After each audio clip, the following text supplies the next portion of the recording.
Yay, we're together. Anita Tomeski, human behavior expert, Eric Leto, mindfulness, yoga, fitness coaching, all things well-being, traveling the world, sharing his gifts, and me, myself, and I, Candice.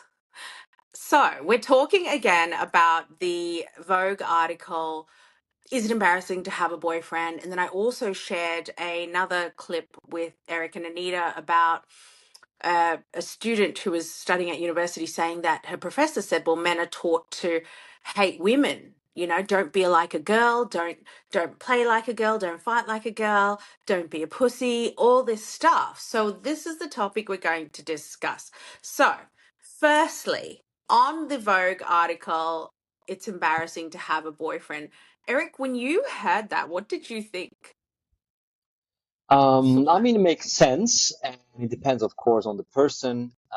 If they're a businesswoman and they try to keep the authority, right, and the image they are selling on whatever social media, on Instagram, because basically, of course, if they reveal that they have a boyfriend or a husband, naturally their following will decrease, right? Because a lot of men also follow available women, for example, or maybe women see them as less successful. Perhaps they had the help of a husband or financial support of someone. Mm, We never mm. take a picture, of course, because we just see the highlight. We see just the tip of the iceberg, right? We just see what that person achieved and not what is in the background. We never know 100% until we meet that person and she tells about herself. But of course, the image changes, right? It's not anymore, okay, that woman is a hyper independent woman. She's very successful in everything she does. She started from scratch without any help. Gives a certain authority, a certain respect, and right aspiration. So would you say in that context it's okay to make that statement if it's Uh, about image and social media and the perception of the world? I mean, it needs to be discussed with the boyfriend, with the partner, right? If the partner's okay with that. I mean, if she's in a relationship, she has to respect both ends. And if the boyfriend accepts this idea that she will be less successful in her head, maybe, or maybe in real time, and the boyfriend is okay with that, then that's fine. But if the boyfriend feels like she's being, pushed away and neglected and kept secret, then I don't think it's a good thing for the relationship, Hmm. right? He doesn't feel Anita, valued. what do you think? Well, I like what Eric said there. That was something new I hadn't considered in this or heard, which is the part around around Neither had I. about around looking available. So being embarrassed to admit you had a boyfriend so that you appear available. I mean, wow, what a guy to be all right with that. I don't know. Would you be all right with that, Eric? Being if I trust that person and I know it's just for professional reasons, right? Then of course. But then if I know there's something wrong with it, that maybe she tries to be, open to better or different relationships, because we know nowadays it's very easy social media to get, new contacts Mm. and flirt with people and get messages and micro cheating. It's very easy to do so. Micro Uh, cheating. yeah, they call it Wow. micro cheating. It's like when you flirt with women or men behind your partner already is cheating. Yeah. Physical contact. You already have this activation, intimacy, emotionally.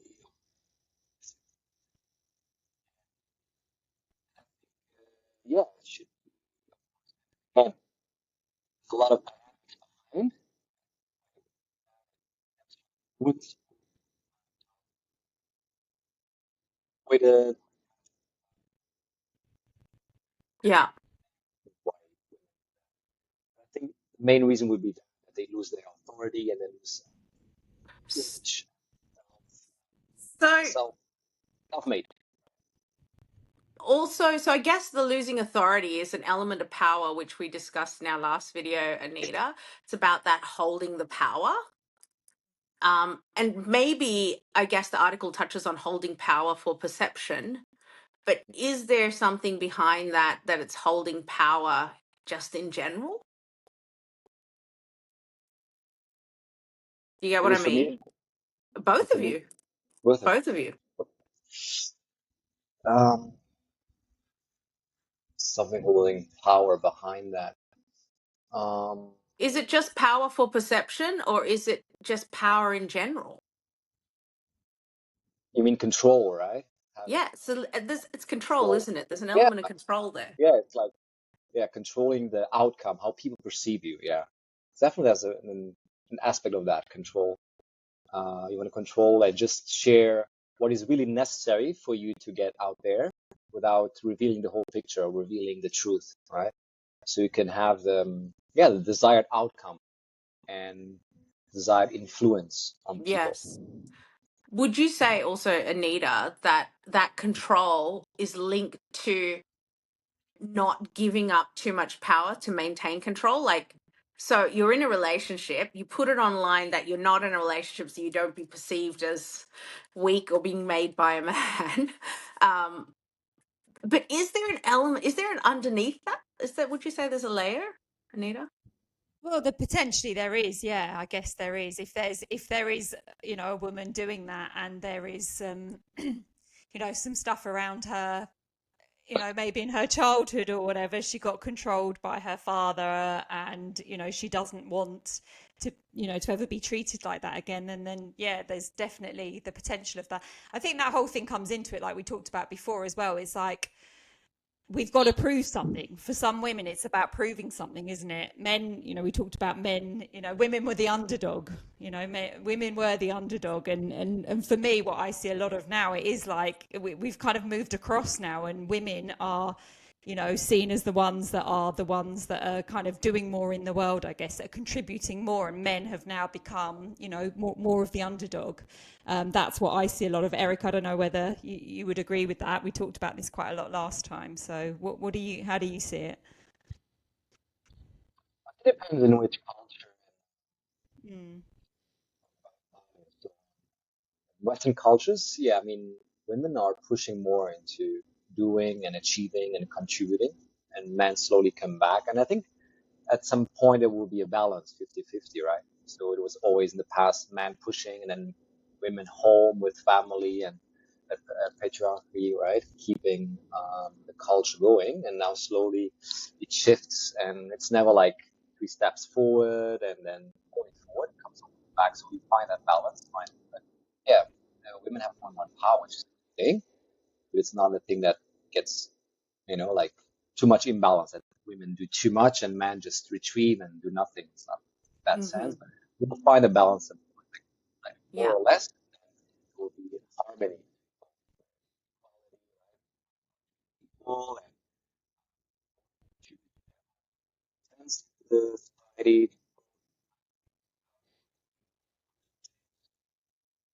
So on the internet, on TikTok, the reason the article's gone viral, I guess, is that title is having a boyfriend embarrassing. It's almost as it's like a cringe. So women are posting videos going, "Yeah, I'm single. It is embarrassing to have a boyfriend." Like there's a real celebration of this narrative.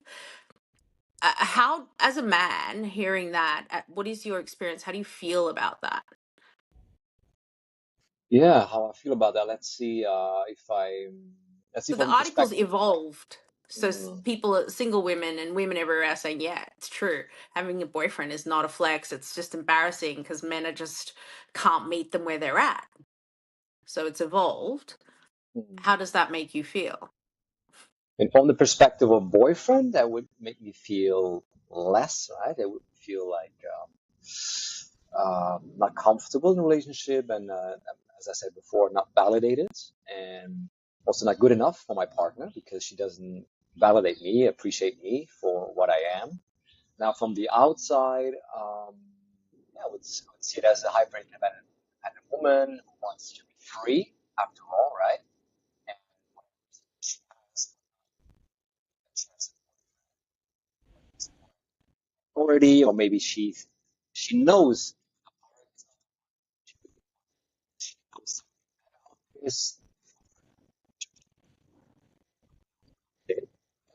who is the best.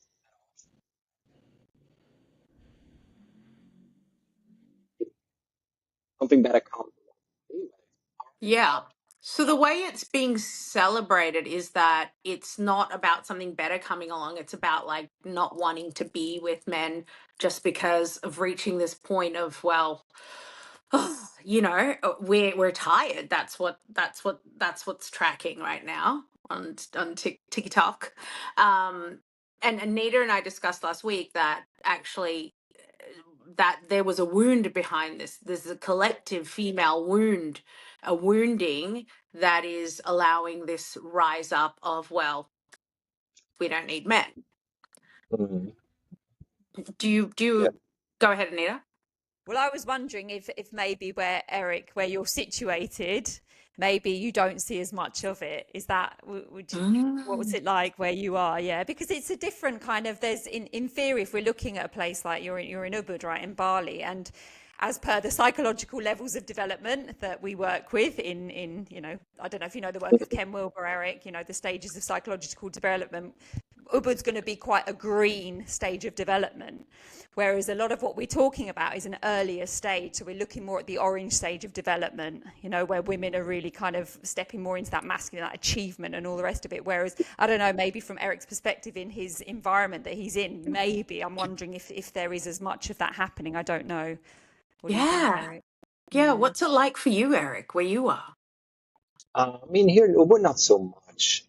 You see a lot of women who have marriage or divorce or of their Western life, right? They come to Bali to heal themselves or to discover themselves, start a new life.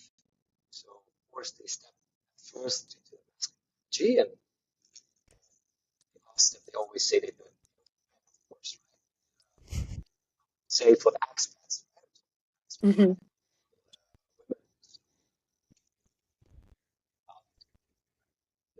Yeah. You're just cutting out. yeah, it is coming. Sorry.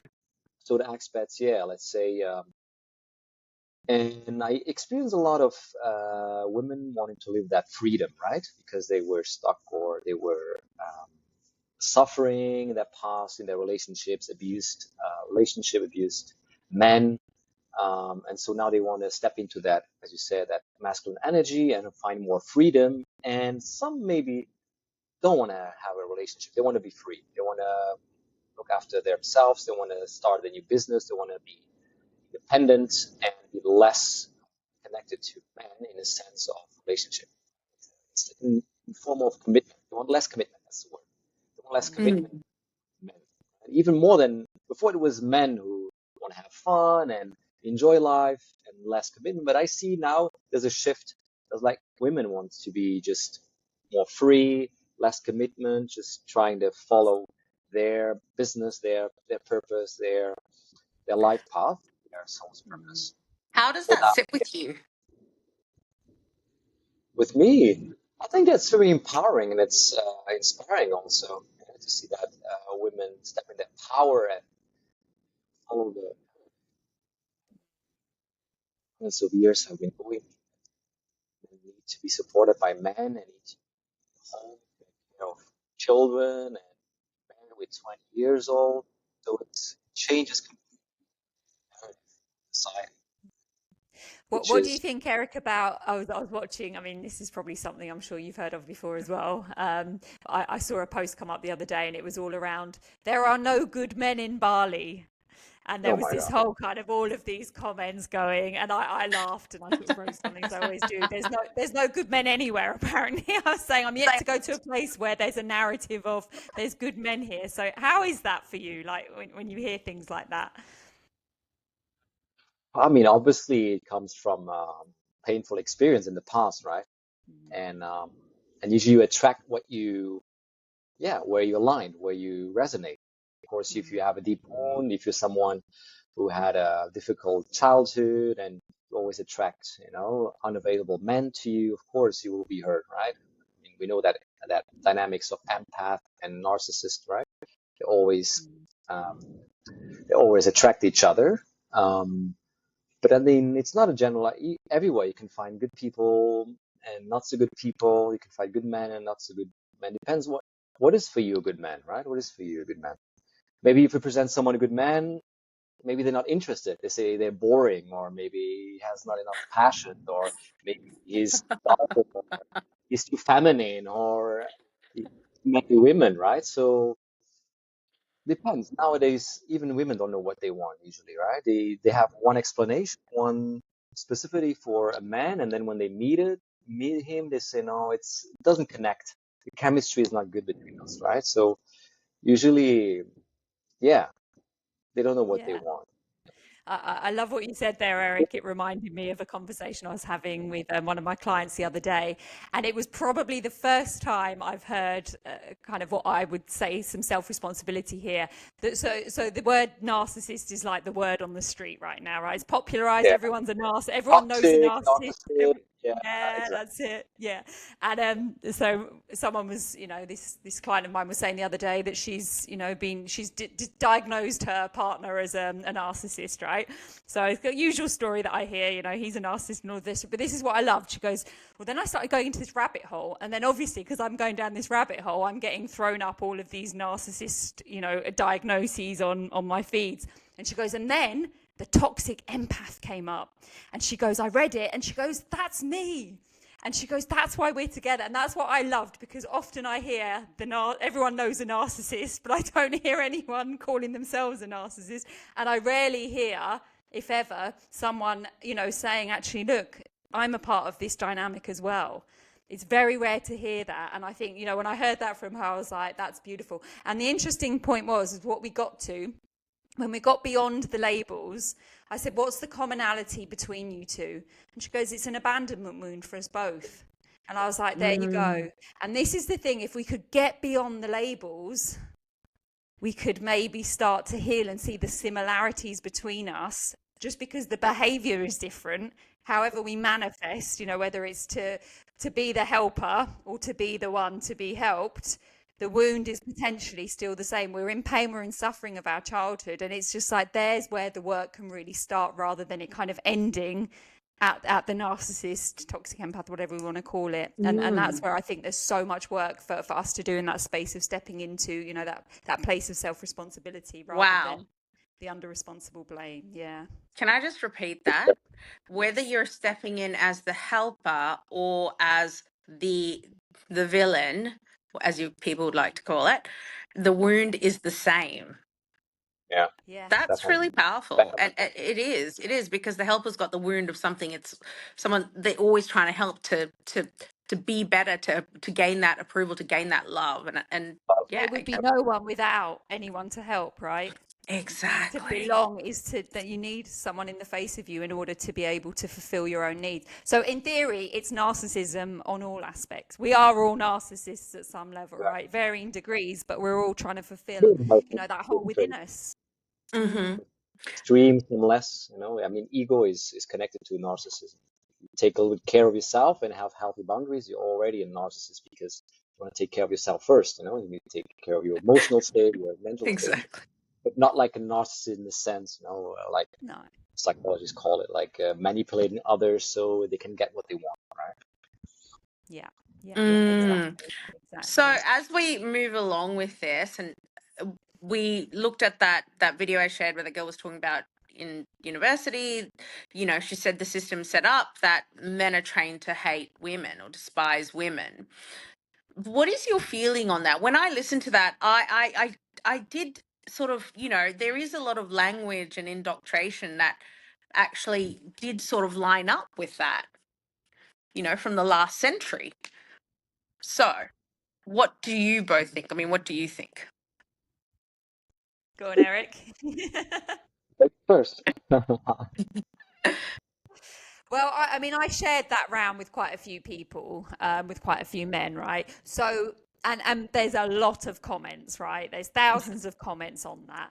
And so for me, what I saw was a lot of different perspectives. And I think this is what this ultimately comes down to. So for some people, it was like, well, it just sounds like, one guy went, well, it just sounds like a theory. Another one went, God, yes, that's so true. And then when me and him spoke more about it, he's one of my clients, he went into how his dad was, or is even, a bit of a woman hater, all of that stuff going on. So the childhood messages that he got were exactly that. You know, you got to man up. Mm. You know, all of that stuff that was said in that thing, was a lot of it was his experience from his very masculine dad. You can't do that. You can't sing. Singing's for girls.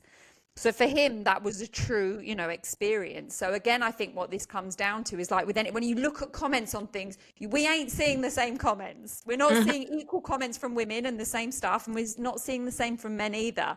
So again, it's like, as we have our perspectives, the opportunity is to start to look into, is my perspective the only one, and is it true, or is it based on the lenses and the programs of my childhood?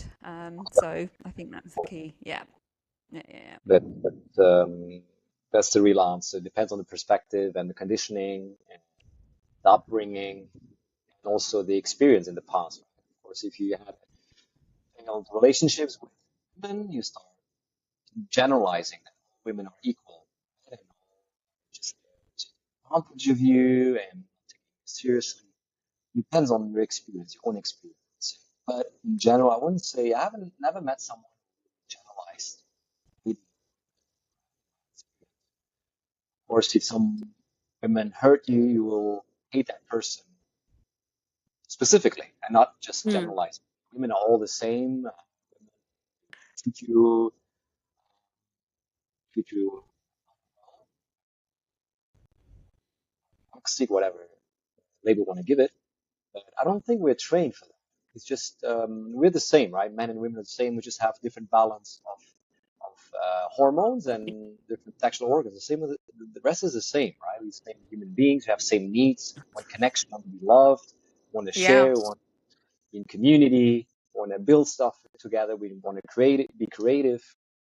And I think that again stems from wounds, especially if you have a masculine um, energy father who wants to put into your head you should not cry, and women are this, and women are weaker, and women cannot do this, and so you start having this conditioning, this belief, those patterns, and of course you build it up in your adulthood, and then you project it towards women, right? But I Yeah. don't think that's the thing.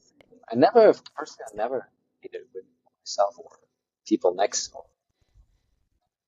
So Eric, it was you saying that is going to be something quite controversial, something that I say a lot as well. But that whole thing that men and women aren't different. So Yeah. that's quite, I don't know whether I don't know what your experience is, but whenever I say that, most people will want to have a fight about that.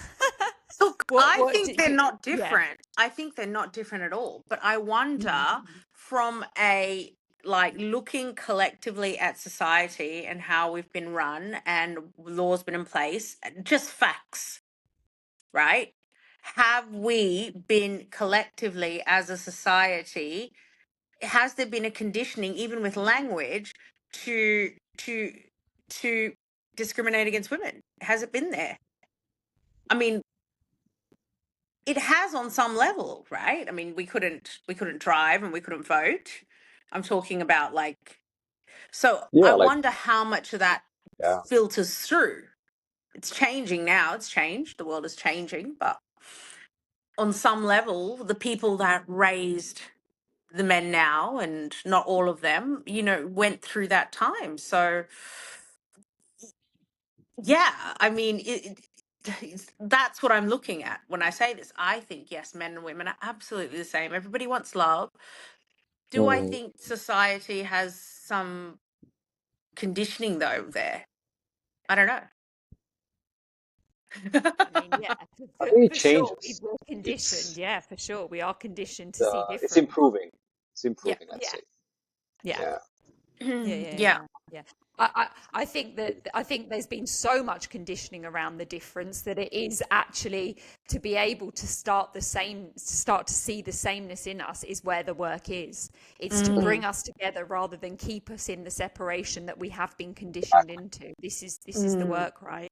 That's why I say Yeah. with Eric saying that is quite unusual because it's not, most people are, the first thing you say as soon as you say, do you think there's any, are men and women different? Of course, yes. It's just like, it's just so conditioned into us to say that if anything, to not have that answer is probably more of something that's been learned later in life. I would say definitely for me, I definitely had a perspective back in the day before doing a lot of this mm. inner work of, yeah, we're very different.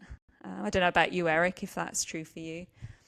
Yeah, and conditioning, yeah, at school you get taught, and especially if you come from, I mean, our parents come from Southern Europe, so Spanish and Portuguese. So of course, still nowadays it's better, but in the days in the 90s and so on, earlier 2000s, you still had the indifference and also discrimination of women, not so strong as Muslim countries or in Southeast Asia. Um, but nowadays it's getting better. But you still have that belief, right, that women are less or are not capable. Maybe women are not as strong as men, which is the opposite, basically. Because yeah, maybe physically we are stronger than men, but emotionally we cannot. Women are stronger than men emotionally. Not all women, Eric. That's a generalization as well, right? Even that, we're In generalizing. general, There will be yeah. some men that will be more in touch with their emotions than some women, and I think it's So you said yeah, it, you know all that. What was that book came out like? Men are from Mars and women are from Venus, right? yeah. Yeah, some level. Yeah, women are more connected to their emotions, yes, and the man is more intellectual, more into the mind, more into intellectual, analyzing everything and rationalizing everything. That's, I mean, only thing that really maybe can differ, but the rest stems from the Mm, same, right? Same source, and mm, we have to mm. respect each other as we are. And at some point, yeah, I have hope that it will be equalized, that we will be seen same, So, whether what I'm gender. getting from both of you is to focus on our sameness, is how to bring harmony and balance to the male and female union. Yes? Absolutely. Yes. It's Yes. funny because my son, who's 19, is a very wise young man. He was saying the same thing today to me because I was telling him about this conversation and, getting his perspective on things. And he's so wise. He was like, "It's just the same for us. It's just the same. You need to acknowledge also there is some suffering for us. Like, there's wounding, there's behaviors that come up and hurt people. It's a Yeah. cycle." Um, and he Look at works the with a lot world of, that he's grown up in, right? How beautiful is that? We're I the ones that know. are needing to unlearn. He's already coming into a world where we're the old fuckers, right? If we don't keep up, if we keep with the old narrative, we just turn Yeah. into our parents as we already are. It's Yeah, like, yeah. yeah. Well, he So it's mentors a lot of young men, and he says, well, I see a lot of young men, young boys going through heartbreak. And that heartbreak is so intense and it's caused by the wound of a woman. mm, And, that needs to be acknowledged too. And he said, but we're both the same. Wounds, like it's the same pain. yeah, it's the same Yeah. pain, the same pain. And then we'll get to the point where we stop blaming each other, that who's causing it, and then yeah, that's Yeah. when we're really getting somewhere. Yeah, Mm. exactly. So if we look at okay, from a male perspective, Eric, what would you say? I'm putting some big questions to you now. As a society, what just for men? Imagine you're representing all men. What do you think men need to do to come into this place of more awareness with their emotions, to be able to connect more, to come into balance with women? And then I'll ask you, Anita, for the female perspective. I won't give you Wow, the that's a female, good I'll give you question. mine. Yeah, exactly. Sorry, Eric. The first question, getting more in tune with their emotions. Yeah, so building up more self-awareness, right, and accepting that all humans have emotions and they are valid. All emotions are valid in our experience, and it's not to be ashamed of feeling guilt, shame, anger, hatred, all those low emotions that we label them as low or bad emotions, and that we need to connect more with the body, right, and let them flow through us without being reactive to them or without being impulsive through the emotions. There's a lot of tools you can use, either breathing, meditation, awareness, journaling, right? It's an inward journey. Some may call it a feminine journey because, yeah, you take care of yourself and you have, yeah, an internal journey. But it's very important for men to acknowledge that without either demonizing it, saying, no, you should not have emotions, you should not feel it, you should repress them.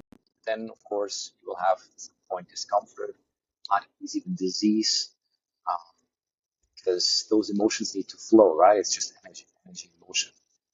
Once you repress it, you block it, you freeze it, and it will build up a lot of tension.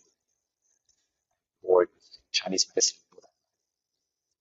Yeah, so looking within, meditation, maybe yoga, journaling, self-awareness, introspection will help a lot to get more in tune with emotions, with oneself. Now, towards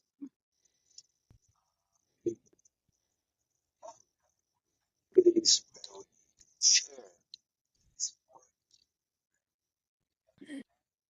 volleyball, football, soccer, or activities together where we treat them equally,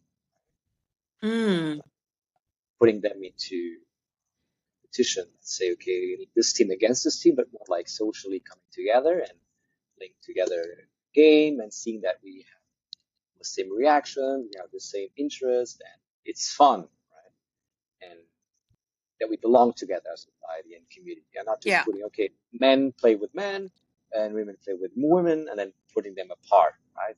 Because there's already a strong barrier there, strong separation. Okay, we are different because reason are faster or women are strong, or whatever it is. So it has a strong separation, but instead bring them together. You know?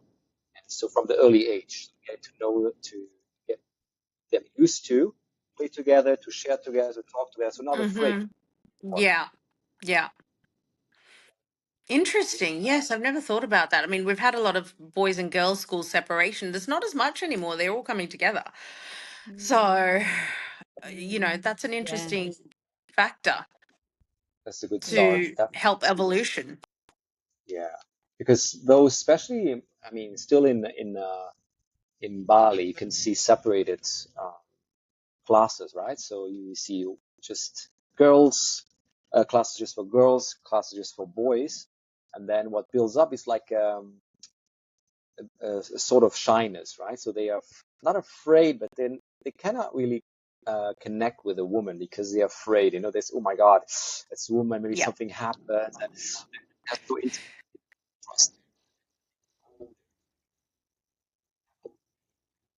so shy and afraid to talk.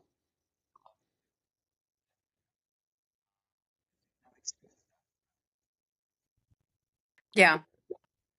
So there's this connection still.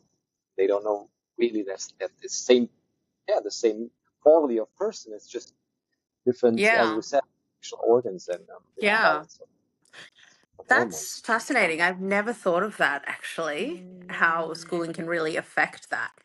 That's mind blowing. Anita, what would, okay, fine. You don't want to represent all the women of the world. That's Just all give right. us your Mine will be more perspective. like, just a more generalized for sure. So I loved what Eric shared there about the kind of the play side. So mine was going to be around, well, it is around communication, right? So for me, it's all about how do we, how do we both come together in order to understand each other more? So there's the divide, so the separation comes together more. So we're less divided, we're less separate, is by actually talking, like I said earlier, around when we talked about the narcissist and the empath, right? So it's rather than just leaving it at the surface level of the story, let's get into the depths of the conversation so that we really start to get to know each other, so that we can start to see the sameness in our woundings and the sameness in our suffering, the similarities in our suffering, rather than just focusing on the behaviors. So if you have a partner or friends that are of the opposite gender, have some deep conversations, get beyond just the story.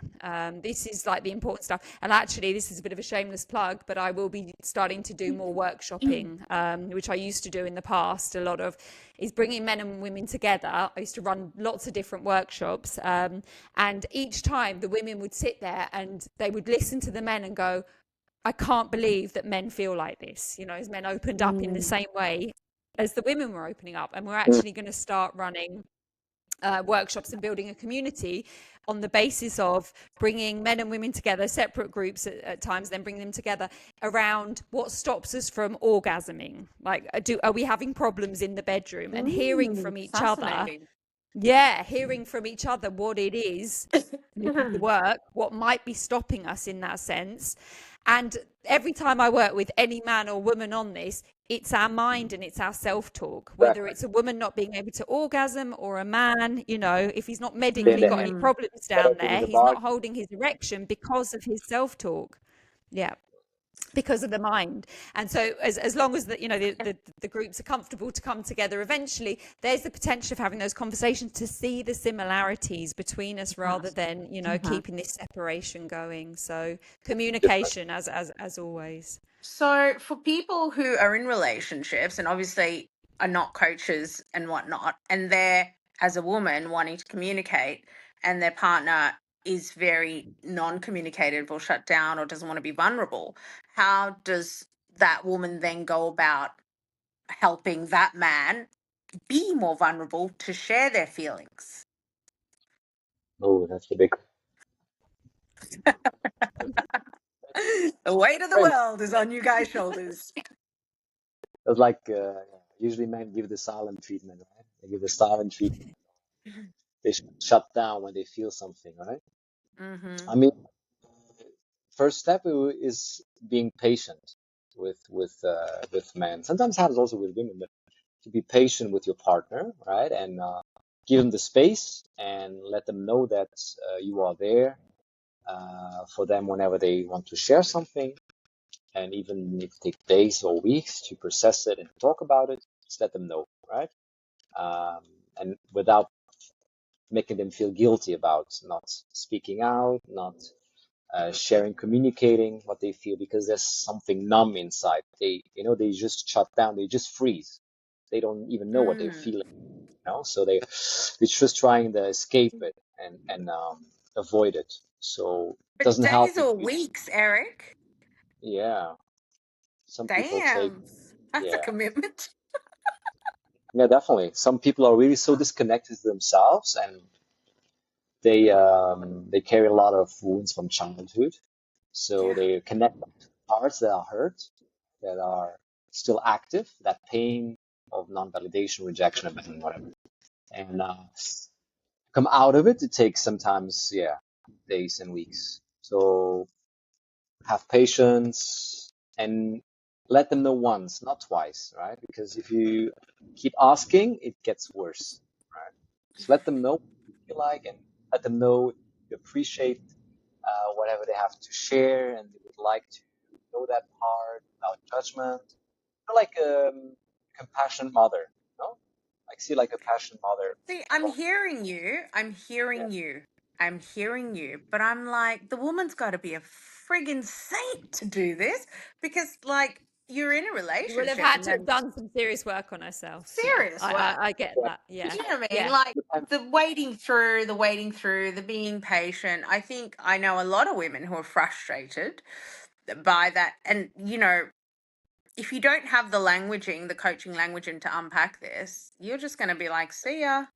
Do you know what I mean? So I think that's why a lot of relationships end really quickly because there is, okay, well, I tried a couple times to get them to open up. They didn't. I'm out.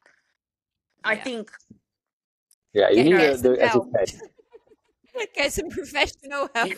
exactly. Get some professional help. Anita and Eric's details are below.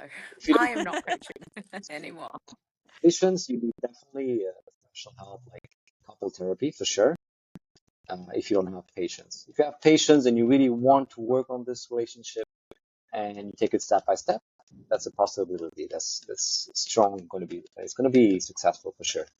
But if you're like okay frustrated, it's always the same thing. That person doesn't open up. It's gonna the situation is gonna end, Mm-hmm. right? They're in cheating or in a fight, or it's just gonna fade away. One of the Mm-hmm. three ways gonna end because there's no intimacy. Because intimacy is not just physically; it's that depth, right? The depth where we meet ourselves emotionally. And if the person shuts down, then there's a wall. And after a while, most of the people just say, okay, let it be, that person is not aligned with me and it's just being, just being disconnected and weird and secretive and all those different names. And yeah, and the relationship stops to be successful, stops to end. Yeah, that's very So yeah, accurate. you need a language and patience and being diplomatic. I can also talk for myself. I was also raised like that, being numb, right? Because always when you have again narcissistic parents, right? Whenever you feel something, whenever something is wrong, you shut down because they don't want to express the emotions or to share what you're feeling. You're always used to just shut up. I shut up, sit down, and be calm and be quiet. Yeah. After a while, it took me a lot of years, self inner work, all that, to really share to my partner whatever was in the conversation, to share about my feelings without feeling guilty, without being afraid that something will come up, right? Like a consequence. And for some people, it takes a lot. It takes a lot of courage. It takes a lot of healing just to share and say, right now, I feel like I'm lost, or I'm confused, or I feel shameful, or I don't trust myself, or I don't trust this relationship. Just to say a simple word, right? To put it into words. It's very difficult. It's like a big leap. Although it's so simple, it seems simple for someone who always did it, and for women. Um, and for men usually, especially if they were raised by, like a masculine man and masculine energy, then it's very difficult to do so. It's a lot of. I want to add to that as well, because Wow. if we look at some dynamics that play out in relationships, women struggle to express what's going on for them, and they assume that the man should just know what's going on. So I Exactly. think there is definitely commonality in women not expressing, and it's like they're moody or they're saying one thing when they're meaning another because they expect that the man should know. So I think there is definitely some commonality in not always being, the perfect woman may be able to express her emotions quite well and all the rest of it in a balanced way, but there are a lot of women that aren't able to and don't, and do hide things, and that's the breakdowns of a lot of relationships, is that lack of communication on both parts, not just because the man can't communicate.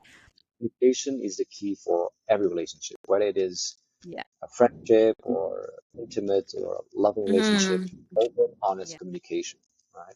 And I think what safety. I liked you said, safety. Sorry, go ahead. You just lagged a bit.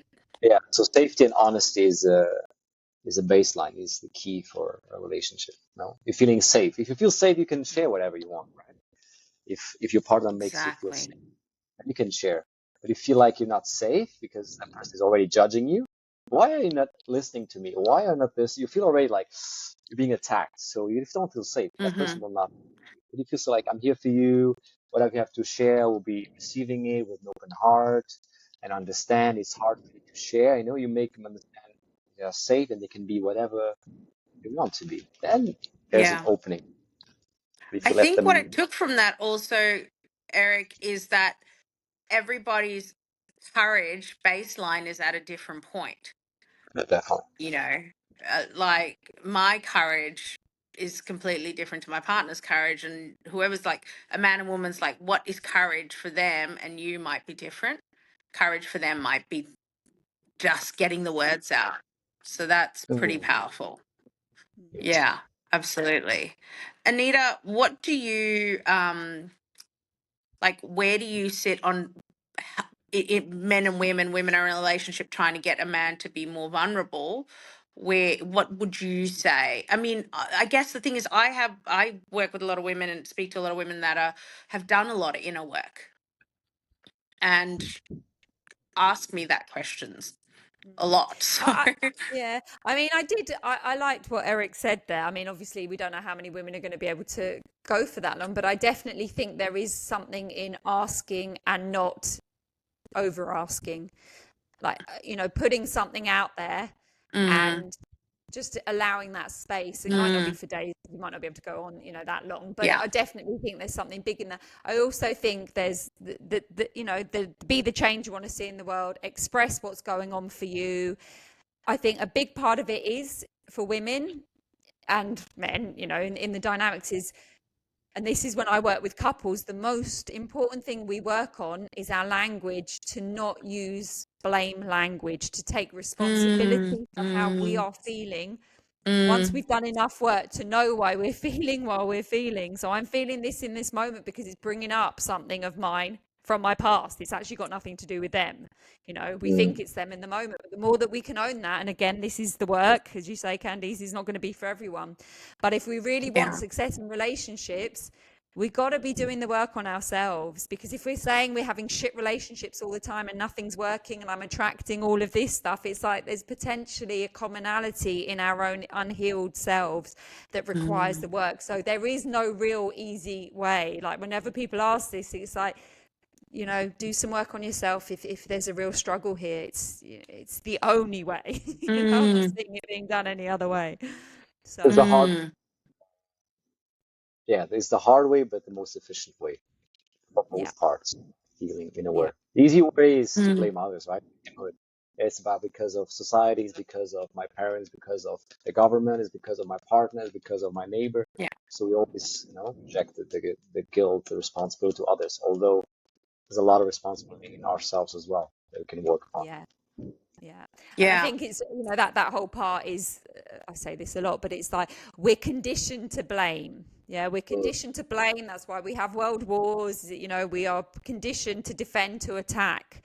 This is quite new stuff. To take self-responsibility is a complete shift. As I spoke about the psychological levels of development, we're now moving into a teal stage of development, which is less than 5% of all humanity. That is the self-responsibility piece. If we can, move up to that, it's going to take time. And I say AI is going to save us and the robots, it's going to take time for that. But the more that we are taking self-responsibility for how we're feeling and what's happening to us, there's the ending of world wars. There's the successful relationships. There we can have everything we want in the world. It's all there because it ain't about the world, and it's all about our own internal world and our mind and our meaning making. And that's where the freedom lies, whether we're with someone, whether we're single, all the rest of it. So, and I think that taking responsibility is your greatest power, but it's your greatest fear. Because in taking responsibility, you have to acknowledge I might have caused some of my own pain, but I also have the power to cause a lot of my own joy.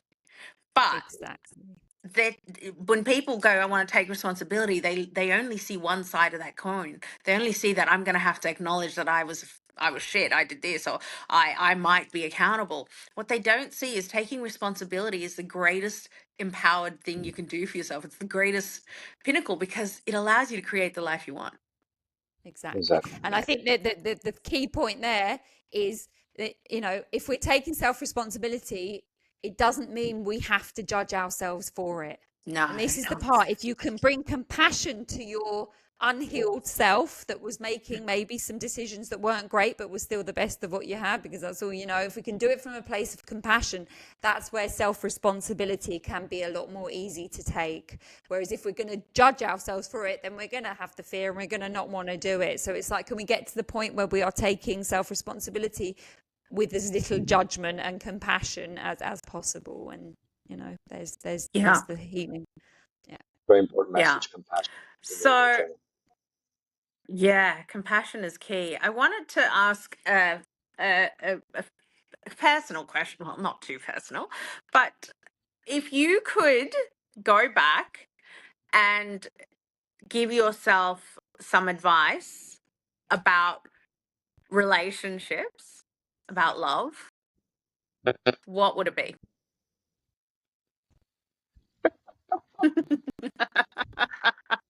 Whoever wants to jump in. Don't cheat. I don't know. I'm joking. I mean, for me, if I think back, it's definitely communication, right? There's definitely, pre doing any of this stuff. Looking back to those past relationships, yeah, there was communication that wasn't had. That could have been, not that there's any regrets around it, but definitely, yeah, that would be the key thing. The things that weren't said that could have been said that were scared to be said, and all the rest of it. So yeah, Yeah, same Eric. for me. Like I said before, open, honest, and respectful communication in relationships, and not being afraid to share how you feel, even though you might feel angry or even hate or resentment or regret. Um, not feel ashamed to share it because it's being authentic. Yeah, you're just being vulnerable and authentic, and it's okay to have those emotions and to feel that way. But in the same Mm. sense, not acting or blaming the other, but just openly communicate how you feel without trying to project onto the other. So Mm, share it, whatever you feel, just put into words. Um, and yeah, we are humans after all, right? We're not perfect beings. Mm. It's joy and happiness, and we never feel a lower vibration, a discomfort, or unpleasant emotion. We are part of the whole spectrum. Yeah? They need to be experienced and felt and acknowledged, because every emotion brings a certain lesson, a certain recognition, acknowledgement of how we feel about ourselves, what is the value that we put into things, what is important and not, right? So all those things need to be acknowledged in the experience. yeah, love Yeah. that. Yeah. Awesome. So, What about you, Candice? Come on. well, if I had to go back and tell my younger self that was just about to get into a relationship something, I would be telling my younger self, you have nothing to prove. You do Mm, not need to earn that love. exactly. Because it was in my seeking outside, in my wanting to earn that love, in my forcing the love, in my, you know, clinging and wanting that love so much that I betrayed my own self. If I would have just clung to the love for myself, I would have, I think, had a lot more love to give. Mm. You know, my cup would have runneth over. But Love that. it was so externalized. So Mm. there was nothing here. It was an outside illusion of love. I don't even know if any of it was love. So I would say to myself, yeah, you're enough. Yeah. Fill this cup up. You know, Yeah. Mm. love, I just think the relationship and love should be just this thing that runneth over, that you're so full of it that it comes off you in all Mm. your relationships. Yeah. Amazing. Yeah, love it. Love it. That's my take on it. Any last words? Like, this was so good. We need to do this again. Eric, it's so good chatting to you and having your insights. Thanks so much. Likewise. For sure. Yeah, you've got some really beautiful pearls of wisdom. Maybe next time I'll come to Ubud, Eric, and me and you can have we can A get live one chat. screen with Candice. Yeah, Yeah, yeah, maybe let's order that would be amazing. Maybe I'll Yeah, get my butt there in January and you see you have guys. to. I know, You're I'm working coming. on it. I You're know, I coming. know. It'll probably be after New Year's though. It's crazy, crazy times. I'll edit this out. Yeah, But yeah, it yeah. was so amazing to chat. Let's keep chatting. I love this. This is really good. This is good stuff. Good for the soul. Good for us. Definitely. And it. yeah, see where it goes. Thank Thanks for your you. beautiful questions. Thanks, guys. Bye. Peace. Bye. Namaste.